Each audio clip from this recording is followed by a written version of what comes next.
Assalamualaikum warahmatullahi wabarakatuh. Apa kabar Puan dan Tuan?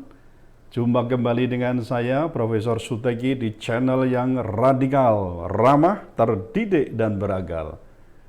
Puan dan Tuan, wah ini nampaknya saya harus minta maaf kepada Puan dan Tuan semuanya, para pemirsa, karena saya sudah punya akad sebenarnya untuk live streaming mulai jam 19.30 tadi, tapi sampai sekarang, maksudnya sampai video ini direkam ya, saya masih ada kesulitan untuk langsung live streaming. Persoalannya satu, sinyal ya, sinyalnya yang tidak stabil.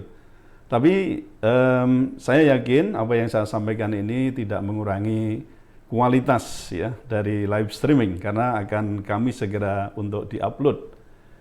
Baik, Puan dan Tuan, hari ini rencana tadi ya saya mau melakukan live streaming untuk tipe topik yang masih sangat panas gitu ya, yaitu tentang ada apa dengan bendera HTI di KPK ya, HTI dalam tanda kutip. Puan dan Tuan, tampaknya berita hangat dan juga isu miring yang menerpa lembaga anti rasuah kita, KPK, belum juga surut. Pada media online Suara Surakarta.id pada tanggal 30 September 2021 dimuat berita yang berjudul "Viral Foto Bendera HTI di Meja Pegawai KPK. Satpam ini dipecat dan kirim surat terbuka." Puan dan Tuan, pasca TWK atau tes wawasan kebangsaan dan pemecatan 56 pegawai KPK per 30 September 2021, sehari sebelumnya kita dihebohkan dengan surat terbuka akibat pemecatan pegawai KPK lantaran memviralkan foto bendera mirip bendera HTI di meja salah satu pegawai KPK. Ada beberapa pertanyaan yang kita ingin ajukan, apa sebenarnya dengan yang terjadi dengan bendera yang mirip dengan bendera HTI itu? Apakah betul bendera HTI? Kalau mirip, apakah itu juga bisa disebut sebagai bendera HTI? Apakah bendera itu sebenarnya bendera umat Islam, yakni bendera yang bertuliskan tauhid, baik aliwa maupun aroyah? Salahkah bendera umat Islam ada di kantor? Nah, mungkin kalau kita mau ajukan pertanyaan, masih puluhan pertanyaan yang bisa kita ajukan. Baik Puan dan Tuan, saya ingin sedikit untuk flashback ke belakang ya. Ada kisah yang mungkin bisa kita jadikan background mengapa beberapa pertanyaan tadi kita sampaikan. Puan dan Tuan, 2 tahun berlalu ya, tepatnya pada peringatan Hari Santri tanggal 22 Oktober 2019 di Cianjur beredar viral video perdebatan antara para santri yang membawa dan mengibarkan bendera tauhid saat yang benderanya itu diambil paksa oleh orang yang mengaku ketua ormas tertentu. Berdalih itu adalah acara mereka, kewenangan panitia, kemudian oknum ini mengambil paksa bendera aliwa, yakni bendera persegi 4 bertuliskan kalimat tauhid di atas kain berwarna putih. Seorang santri di antara perdebatan itu menunjukkan sikap yang takzim ya kepada bendera tauhid, dan terlihat santri tersebut mendekat, kemudian bendera tauhid yang digenggam oknum dari ormas itu tersebut kemudian diambil dan kemudian dicium. Setahun lalu, pada peringatan Hari Santri tahun 2020 ini setahun yang lalu ya, diwarnai dengan viral juga film pendek bertitel My Flag, Merah Putih versus Radikalisme. Saya menangkap pesan yang sebenarnya kontraproduktif ya dengan semangat nasionalisme dan juga demokrasi di negara ini, serta semboyan Bhinneka Tunggal Ika. Film ini bagaikan jauh panggang dari api terhadap tujuan slogan-slogan yang tadi kita sebutkan. Terkesan seolah celana cingkrang, cadar, kemudian bendera tauhid hitam maupun putih, itu identik dengan radikalisme yang harus diperangi. Saudara semuanya, kemudian apa sih sebenarnya dengan yang terjadi dengan bendera tauhid? Adakah larangan orang atau kelompok orang itu memiliki bendera tauhid itu? Adakah larangan umat Islam memiliki dan mengibarkan bendera sendiri tanpa meninggalkan bendera negara?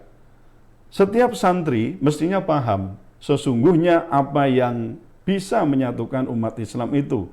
Nah, ada apa sebenarnya dengan bendera tauhid itu? Mengapa seorang santri alergi dengan bendera tauhid?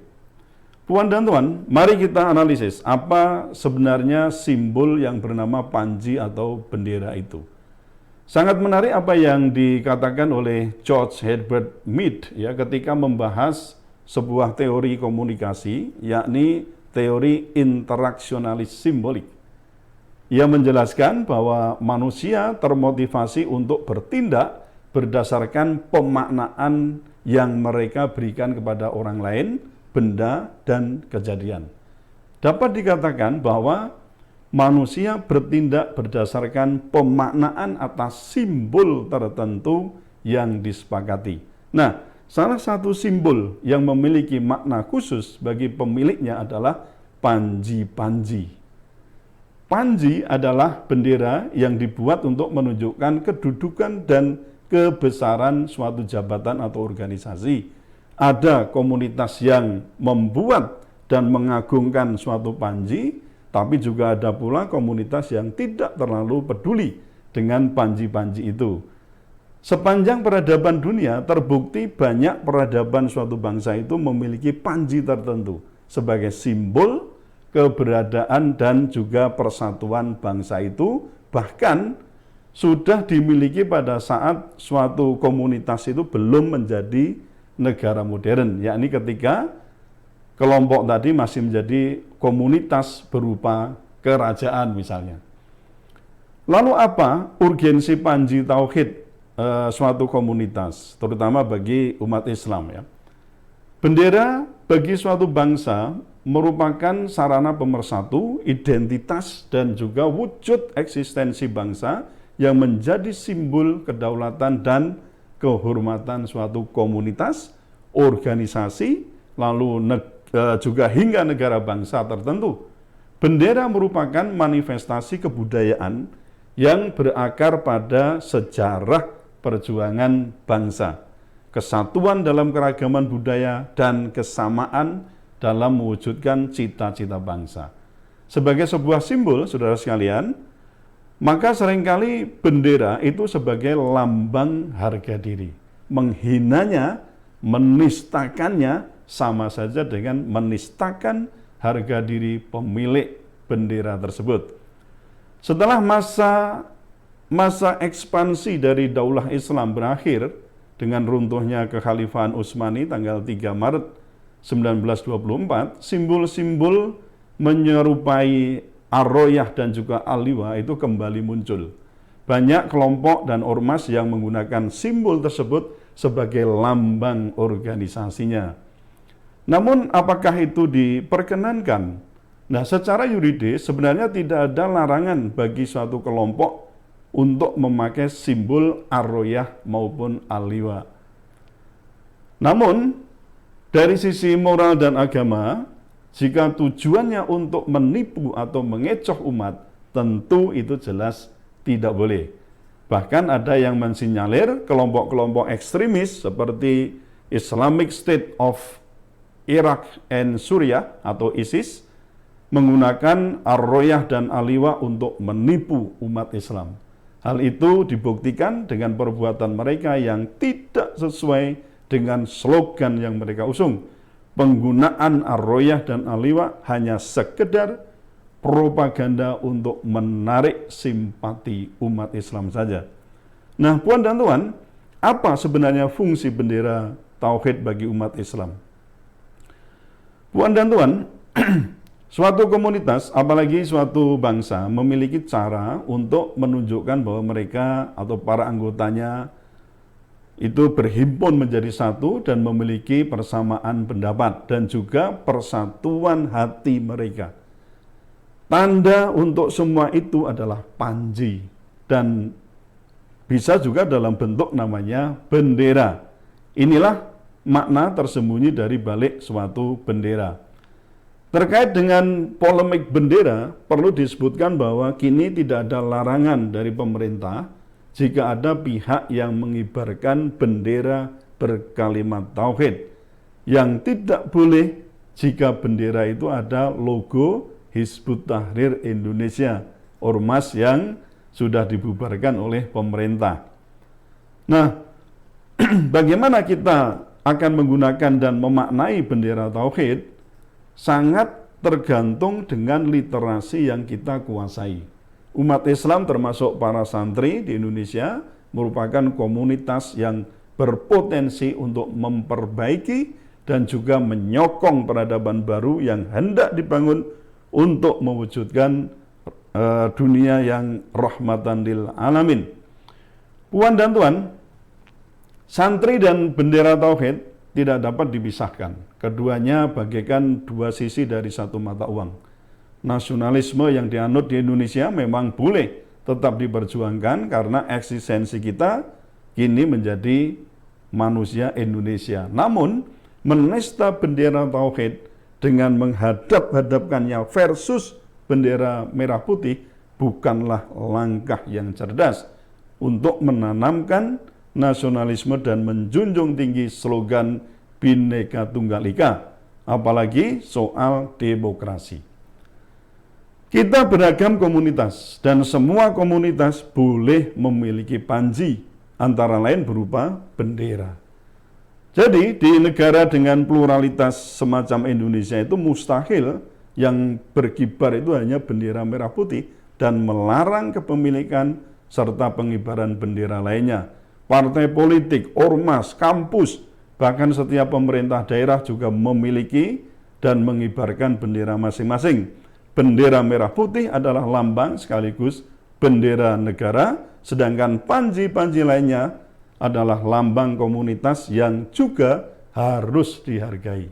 Yang terpenting adalah saudara sekalian, bagaimana menempatkan keduanya secara proporsional dan sesuai dengan protokol penghargaan dan penghormatan bendera. Nah, untuk ini disarankan saudara sekalian, semua santri juga termasuk warga negara Indonesia yang lain ya, membaca Undang-Undang Nomor 24 Tahun 2009 tentang bendera, bahasa dan lambang negara serta lagu kebangsaan agar tidak gagal paham. Saudara sekalian, dalam torehan sejarah pemerintahan di Nusantara kita mengenal banyak ya kerajaan yang pada dasarnya juga menggunakan bendera yang bertuliskan tauhid. Ada kerajaan Samudra Pasai, ada kerajaan Ternate, ada kerajaan Tidore, ada kerajaan Aceh, kerajaan Cirebon, kerajaan Yogyakarta. Semuanya memiliki panji berupa bendera yang bertuliskan tauhid. Nah, pada zaman yang mendekati modern, menjelang kemerdekaan Indonesia pun beberapa organisasi politik juga memiliki panji organisasi berupa bendera yang bertuliskan kalimat tauhid. Misalnya ada Laskar Hizbullah yang ini menjadi cikal bakal dari TNI dan juga Sarekat Dagang Islam yang didirikan oleh Samanhudi juga menggunakan lambang yang memuat kalimat tauhid di dalamnya. Nah, jadi kalau kita lihat ada beberapa banyak bukti di sini saudara sekalian mengenai panji berupa bendera tauhid itu bukanlah barang asing ya bagi masyarakat Indonesia. Pemakaian ini terjadi baik pada masa kerajaan dahulu hingga zaman menjelang dan sesudah kemerdekaan. Tadi beberapa bukti sudah saya sampaikan pada saudara-saudara semuanya. Maaf. Kemudian saudara sekalian yang perlu saya sampaikan, kisah penggunaan bendera dalam perang ya, untuk umat Islam ini, maaf. Juga bisa kita saksikan misalnya ketika zaman Rasulullah ya. Ketika perang Uhud ya, misalnya kita juga menggunakan menggunakan bendera ya yang itu sebagai simbol di dalam peperangan. Kemudian juga bisa kita saksikan fungsi al-liwa dan ar-rayah itu sebenarnya adalah untuk atau dikatakan sebagai bendera umat Islam. Nah, menurut Ali Mustafa tidak ada dalil kuat yang bisa mengklaim begitu saja bahwa liwa merupakan bendera umat Islam. Menurutnya, liwa bukan bendera melainkan keyakinan, yaitu pendapat yang lain. Nah, keberadaan rayah dan al-liwa pada zaman Rasulullah SAW hanya sebagai tanda. Nah, apakah benar demikian? Kita simak sejarah, tadi saya singgung, perang Nabi, terutama bagaimana pengorbanan Mus'ab bin Umair ya, dalam mempertahankan bendera perang tersebut. Saya kira saudara semuanya sudah banyak ya, mafhum ya terhadap kisah Mus'ab bin Umair. Selanjutnya yang perlu saya sampaikan saudara sekalian, Anda setelah menyimak ya penuturan yang tadi saya sampaikan pada saudara tadi, apakah masih mau tetap ya mempertentangkan antara bendera tauhid dengan bendera merah putih? Nah, apakah Anda juga mau tetap berkesimpulan bahwa bendera tauhid itu dikatakan bendera ormas-ormas yang dikatakan radikal? Saya kira beberapa kali juga saya telah melakukan pertemuan-pertemuan termasuk juga seminar yang saya ikuti di mana bagaimana kita menghargai bendera tauhid yang juga itu terkait dengan bendera merah putih. Di Surabaya kami atau saya juga pernah melakukan mengikuti suatu seminar yang di dalamnya juga terpampang di atas panggung itu ada bendera merah putih, ada juga bendera tauhid, dan itu tidak ada masalah. Bahkan waktu itu saya sempat juga ya menyentuh ya bendera tauhid itu ya, dalam rangka apa? Bahwa ini eksistensinya ada, ini adalah sebagai bendera umat Islam. Dan apakah saudara juga akan berpikir dan mungkin juga akan tetap menganggap bahwa bendera tauhid itu dan kemudian dikatakan bendera radikal, atau mungkin akan dikatakan memusuhi bendera nasional? Nah, saya kira tidak demikian, karena yang dilarang tadi di atas sudah saya singgung itu adalah bendera yang berlogo Hizbut Tahrir Indonesia. Sebagaimana juga apa yang diyakini atau yang ditekankan oleh Departemen Dalam Negeri, jadi bendera yang dilarang itu bukan bendera yang bertuliskan tauhid.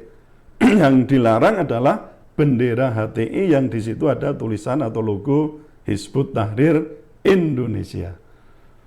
Nah, saudara sekalian, saya kira itu yang perlu saya sampaikan pada saudara. Semoga dengan penjelasan tadi saudara tidak bingung lagi bagaimana membedakan antara mana bendera yang dilarang dan mana bendera yang diperbolehkan, yaitu bendera umat Islam yang bertuliskan tauhid la ilaha illallah Muhammadar Rasulullah. Tetaplah radikal, ramah, terdidik, dan berakal. Wassalamualaikum warahmatullahi wabarakatuh.